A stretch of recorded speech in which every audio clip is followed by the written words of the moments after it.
السلام عليكم ورحمة الله وبركاته. النهاردة لسه مخلص السلسلة بتاعت حلقات الأندلس من البداية للسقوط. ففي شوية حاجات كده عايز أعقب عليها بالنسبة لموضوع إن إحنا نقلد الغرب أو حاجة زي كده. أنا اتكلمت في الموضوع ده كتير أوي قبل كده، بس تعالوا نعمل فيديو منظم نناقش فيه المشكلة يعني من نواحي عدة. دلوقتي الناس بتقول أمريكا وبلد التحرر وبتاع، ودلوقتي بيحترموا بعضهم، بس في حاجات معينة. تعالوا نتكلم في حتة التحرش مثلا. في قانون صارم جدا جدا في امريكا. هو مش موضوع الشعب او موضوع ان هو شوف اهو غير المسلمين هم ما بيتحرشوش والمسلمين بيتحرشوا. لا، هو الموضوع مختلف تماما عن كده يعني. بداية هنتكلم في موضوع التحرش نفسه، وهنتكلم في موضوع الزي بتاع المرأة. اولا بالنسبة للتحرش، في قانون صارم في امريكا بيمنع التحرش، فهم مش بيتحرشوا. اولا عشان بيخافوا جدا من الموضوع ده. ثانيا عشان خاطر المرأة في أمريكا هي مجرد سلعة. لو خدت بالكم من أغلب الأفلام، أغلب الإعلانات، المرأة دايما هي اللي بتظهر، وبتظهر بشكل يعني بعرية تام، يعني عشان خاطر تجذب الانتباه. فهم متخذين المرأة كسلعة، هي اللي تبيع الشوكولاتة، هي اللي تمسك الموبايل وتطلع وتشوف شكله جميل. فانتوا بتلاقوا أغلب، هنقول 99.9% من الإعلانات بتلاقي فيها سيدة جميلة لابسة مش لابسة، أو ممكن تكون مش لابسة حاجة. دي أول حاجة. يبقى احنا بنتكلم في حتة بنتكلم في حتة ان هم بيتخذوا المرأة كسلعة. تاني حاجة، هم سهلوا الامور جدا على الشباب، مش في الزواج لا، سهلوا الامور في حتة ان هم سهلوا الفحشاء والبغضاء جدا، لدرجة انك انت بتلاقي الشاب كل يوم يعني يمارس الرذيلة مع واحدة شكل، ما عندوش اي مشكلة. الموضوع بقى ايزي وموضوع سهل خالص. فحتة التحرش عندهم، هل هي مش موجودة؟ لا طبعا موجودة. لو انت بحثت على الانترنت وكتبت جروبينج، اللي هي كلمة تحرش مثلا، او ان واحد يمسك واحدة او حاجة زي كده، هتلاقي في امثلة كتير جدا. بس احنا الاعلام او الميديا بتمثل لنا ان احنا المرأة عندنا ودي انا سمعتها كتير، ان المرأة عندنا في الاسلام فئة تاني أو درجة تانية. ما خدوش بالهم من حاجات كتير موجودة عندنا بتحفظ حقوق المرأة مش موجودة عندهم أصلا. يعني حاجات كتير مش موجودة عندهم. فتعالوا كده نركز كده في شوية حاجات مهمة. دلوقتي بالنسبة للأمم وتقدم الأمم وتطورها، دي سنة من سنن الحياة.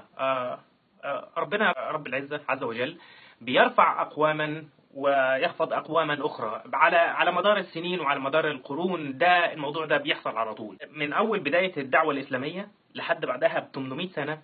كان الهدف الإسلامي الوحيد، كان هدف الأمة الإسلامية نشر الإسلام. ما كانش فيه هدف مالي أو حاجة زي كده. فتلاقي من السنة دي لحد سنة 800 الإسلام بينتشر. وإيه اللي بيحصل وهو بينتشر؟ الغرب وكل الدول التانية بتقلد المسلمين. الإسلام في انتشار، في تطور، في ازدهار، فتلاقي إن الغرب هو اللي بيقلد المسلمين. وعشان كده أنا في فيديو كنت عملته من حوالي سنة، كنت بتكلم فيه على حتة الفرانكو كده، وكنت قريت مقال.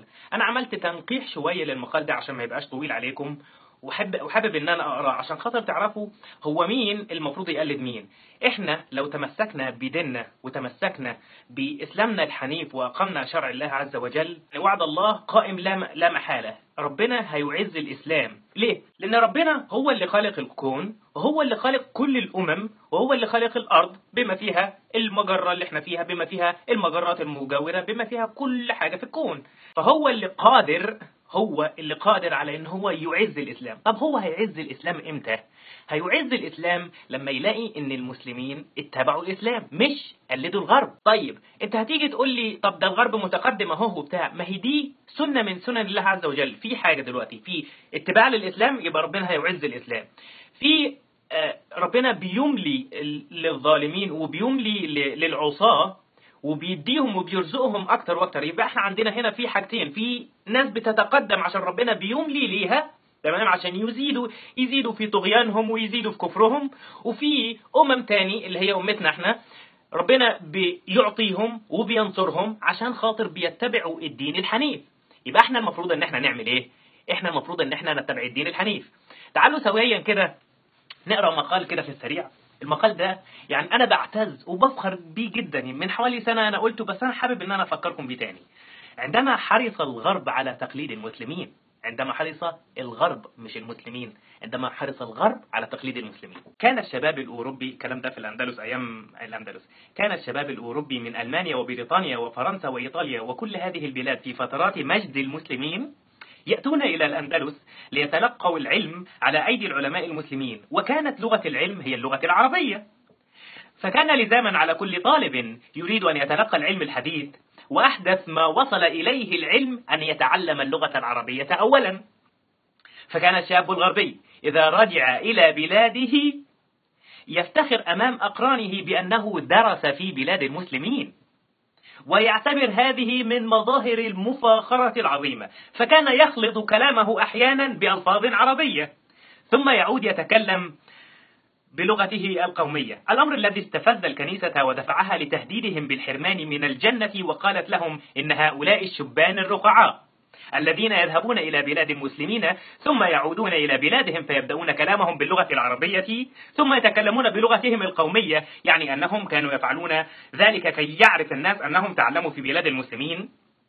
هؤلاء الشبان الرقعاء إن لم يكفوا عن ذلك فسوف تصدر الكنيسة ضدهم قرارات حرمان من الجنة. وهذا لا شك أنه مظهر من مظاهر علو همة المسلمين، وكيف أنهم لما كانت لهم الغلبة كان الجميع يتشبهون بهم.